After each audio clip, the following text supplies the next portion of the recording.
오늘의 10분 말씀. 잠언 17장 1절부터 14절입니다. 1절 한 절 읽도록 하겠습니다. 마른 떡 한 조각만 있고도 화목하는 것이 제육이 집에 가득하고도 제사 음식이 많은 것을 이야기하고요. 다투는 것보다 나으니라 라고 말하고 있습니다. 잠언 16장에서는 하나님의 주권을 신뢰하는 자들은 말씀에 확신을 갖고 사는 자들이라 말을 함과 동시에 삶의 본질을 볼 줄 알므로 분별력을 가지고 살아간다 가르쳤습니다. 오늘 본문은 두 가지를 다루고 있습니다. 첫 번째는 꾸준히 성장하는 사람들, 그리고 두 번째는 미련한 행동의 모음집입니다. 오늘 본문을 통해 나는 내적으로 계속 성장하고 있는지, 그리고 우리 삶 속에 경계해야 할 사람들은 누구인지를 한번 살펴보시길 바랍니다. 첫 번째 부분은 1절서부터 6절까지 꾸준히 성장하는 사람들의 삶의 태도를 세 가지로 표현하고 있습니다. 첫 번째는 가족의 화목입니다. 하나님과 동행하는 사람은 비록 집안에 재산이 넉넉하지 않을지언정 가족들과의 관계가 점점 돈독해져야 함을 가르칩니다. 1절에 마른 떡 한 조각만 있고도 화목한 것이 중요하다라고 말을 하고 있습니다. 풍족한 음식은 아니지만 가족들과 한마음 되는 것이 더 중요함을 가르칩니다. 그래서 반대로 제육이라 표현하면서 제사 음식이 많을지라도 다투는 것보다 부족한 음식일지라도 화목하게 지내는 것이 더 중요함을 잠언은 강조하고 있습니다. 모든 가정에는 업앤다운이 있습니다. 어려운 시기도 있고 좋은 시기도 있고 때로는 자녀들 사이에서 싸움이 끊이지 않고 부모 사이에서 싸움이 끊이지 않을 때도 있습니다. 중요한 것은 완벽한 가정을 꿈꾸는 것이 아니라 조금씩 서로가 성장하는 가족이 중요합니다. 가족이 함께 성장하기 위해서는 남 탓하는 것이 아니라 내가 먼저, 그리고 더 나아가서는 온 가족이 다 함께 동일한 삶의 기준을 갖고 성장해야 하는 것입니다. 그 기준은 성경 말씀입니다. 각자가 말씀 앞에 본인을 비추고 조금씩 고쳐 나아가야 합니다.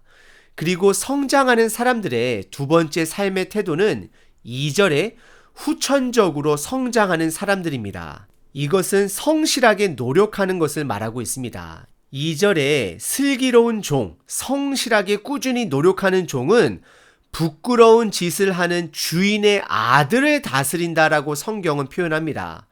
성실한 종은 비록 종의 신분이라 할지라도 그의 성실함으로 인하여 주인이 본인 아들에게 권한을 물려주는 것이 아니라 그 성실한 종에게 물려줄 수 있음을 말하고 있습니다. 구약시대 때에 요셉이 그랬습니다. 요셉은 어디를 가나 성실한 자였습니다. 그래서 보디발 집에서도 성실하게 함으로 총무의 역할을 감당하였고 감옥 안에서도 성실함으로 총무의 역할을 해왔습니다. 그리고 이어서 잠언은 형제들 중에서도 유업을 얻는다라고 하며 다시 한번 종이라 할지라도 성실함을 통해서 아들처럼 유업을 받을 것을 말하고 있습니다. 비록 종의 신분이라 할지라도 후천적으로 노력하고 성실한 자는 성장하게 될 것을 잠언은 보여주고 있습니다. 지혜의 사람은 속도가 중요한 것이 아니라 꾸준히 후천적으로 성실하게 성장하는 사람이다라고 말하고 있습니다. 그리고 성장하는 사람들의 세 번째 삶의 태도는 3절에 내적인 불순물을 제거하는 자들입니다. 이것은 본인의 부족한 부분을 인정하는 자세를 말하고 있습니다. 3절에 쇠를 녹이는 도가니는 은과 금을 연단하지만 하나님은 사람의 마음을 연단하신다 말합니다.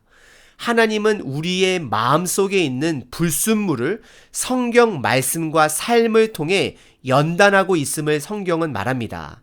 나의 죄악된 태도, 게으른 태도, 이 모든 부분들을 하나님께서는 연단하고 계십니다. 겸손한 자는 본인의 그러한 부족한 모습을 인정할 줄 알고 거기서 성장할 수 있는 자들이라는 것입니다. 그리고 4절과 5절에서는 악한 자의 두 가지 모습을 우리에게 비교로 보여주고 있습니다. 4절에서는 거짓말하는 악한 자의 모습을 보여주고 있고 5절에서는 이웃 사람들의 가난과 재앙을 조롱하고 기뻐하는 악한 자의 모습을 보여주고 있습니다. 이런 자들의 결말은 하나님의 형벌이 기다리고 있음을 잠언은 경고하고 있습니다. 이런 자들은 악으로 성장하는 자들입니다. 이들의 결말은 파멸입니다. 그리고 6절은 다시 말씀으로 평생 성장한 자의 손자는 그에게 있어 면류관이 될 것이고 아버지는 자식의 영화가 될 것이다 라고 말을 합니다. 잠언 첫 번째 부분은 꾸준히 성장하는 사람은 가족에서부터 성장하여 가족들에게 지혜의 영향력을 끼치게 됨을 말하고 있습니다.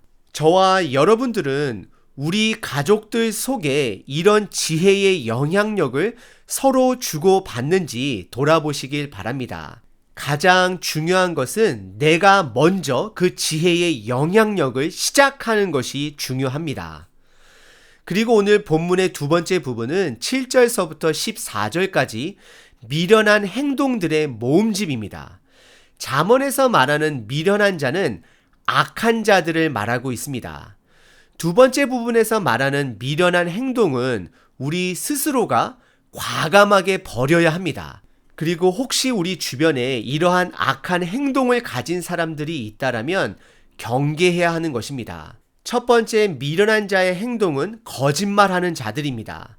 7절에 보시게 되면 미련한 자가 잘 알지도 모르면서 지나치게 아는 척하며 말이 많은 것은 참으로 어리석은 짓이다 라고 말을 하면서 하물며 높은 지위에 있는 사람이 거짓말하는 것은 합당하지 않다, 옳지 않다 말하며 거짓말을 하지 말아야 할 것을 강조합니다.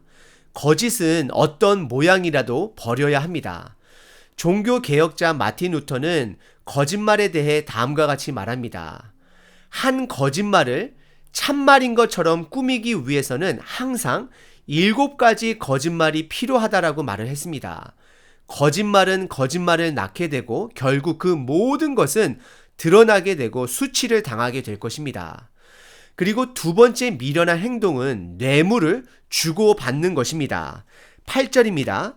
뇌물은 그 임자가 보기에 보석 같은즉 그가 어디로 향하든지 형통하게 하느니라 라고 말하고 있습니다. 왠지 뇌물을 긍정적으로 표현하고 있는 것처럼 보이지만 잠언은 우리에게 뇌물의 악함을 온전하게 드러내고 있는 것입니다.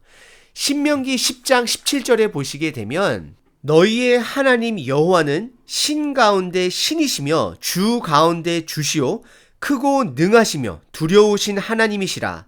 사람을 외모로 보지 아니하시며 뇌물을 받지 아니하시고 라고 말하고 있습니다. 뇌물을 주고받는 행위는 하나님의 공의에서 벗어나는 행위입니다. 하나님이 죄악으로 여기는 행동인 것입니다. 그리고 세 번째 미련한 행동은 이간질하는 자입니다. 허물을 덮어주는 것은 사랑에서 시작이 되지만 그 허물을 여기저기 말하고 다니는 사람은 주변 사람들을 이간질하는 악한 자의 마음이다라고 잠언은 말합니다. 보통 사람이 이간질할 때는 두 가지 사례가 있습니다. 평소에 남을 이간질하는 것에 기쁨을 누리는 사람들이 있습니다. 그리고 다른 사람 하나는 나와 관계가 안 좋은 사람의 허물을 드러낼 때도 있습니다. 우리는 침묵을 통해 내 마음과 혀를 통제할 줄 알아야 합니다. 그리고 네 번째 미련한 행동은 악한 고집을 부리는 사람입니다. 총명한 자는 한마디의 충고를 듣고도 진지하게 받아들이지만 미련한 자, 즉 악한 자는 매를 100대 맞아도 그 악한 고집을 끝까지 부리는 사람이다라고 잠언은 말합니다. 애굽의 바로왕이 바로 그런 사람이었습니다. 10가지 재앙, 10가지의 매를 맞고도 그것도 모자라 끝까지 이스라엘 백성들을 추격하다가 결국 그의 모든 군대가 바다에 수장당하게 됩니다. 11절은 이런 미련한 자들, 즉 악한 자들을 향해 경고합니다. 끝까지 악함으로 반역하면 결국 그들에게 돌아가는 것은 심판이고 파멸입니다. 그리고 12절에 이러한 악한 자들을 만나는 것보다 새끼를 빼앗긴 엄마 곰을 만나는 것이 더 낫다라고 표현하며 이런 악한 자들은 피하는 것이 지혜다라고 잠언은 말합니다.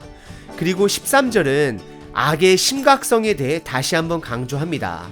선을 악으로 갚는 자의 삶 속에는 그 악이 계속해서 머물게 됨을 말하고 있습니다. 그래서 14절은 누군가 악한 마음으로 시비를 걸면 그 싸움이 커지기 전에 피해야 할 것을 말하고 있습니다. 14절입니다. 다투는 시작은 뚝에서 물이 새는 것 같은즉 싸움이 일어나기 전에 그 뚝에서 물이 터지기 전에 그 시비를 그칠 것이다 라고 잠언은 말하고 있습니다. 혹시 젊은 분들 또는 아직 혈기가 왕성하신 건강하신 분들 오늘 본문을 들으신다면 귀담아 듣길 바랍니다. 세상은 계속해서 우리들에게 시비를 걸 수 있습니다. 때로는 맞서 싸워야 할 때도 있지만 오늘 잠언처럼 큰 싸움이 되기 전에 피하는 것이 지혜다라는 것을 기억하시길 바랍니다. 한 가지 예로 운전할 때 누군가 당신의 마음을 불편하게 했다라면 그것을 끝까지 쫓아가서 싸우지 마시고 피하는 것이 지혜 있는 자의 모습입니다. 오늘 잠언은 하나님의 말씀으로 꾸준히 성장하는 자들은 가족 안에서 서로 화목함으로 성장하고 성실한 노력을 통해 성장하고 내적인 불순물을 제거함으로 성장한다 말을 했습니다. 그리고 그들은 그의 지혜의 영향력을 가족 안에서, 교회 안에서, 공동체 안에서 서로 주고받으며 함께 성장한다라고 말을 했습니다. 그리고 악한 자들의 행동 4가지 또한 살펴봤습니다. 첫 번째는 거짓말, 두 번째는 뇌물, 세 번째는 이간질하는 죄, 그리고 네 번째는 죄악된 고집. 이 4가지 부분이 혹시 우리 삶 속에 있다라면 과감하게 버리셔야 합니다.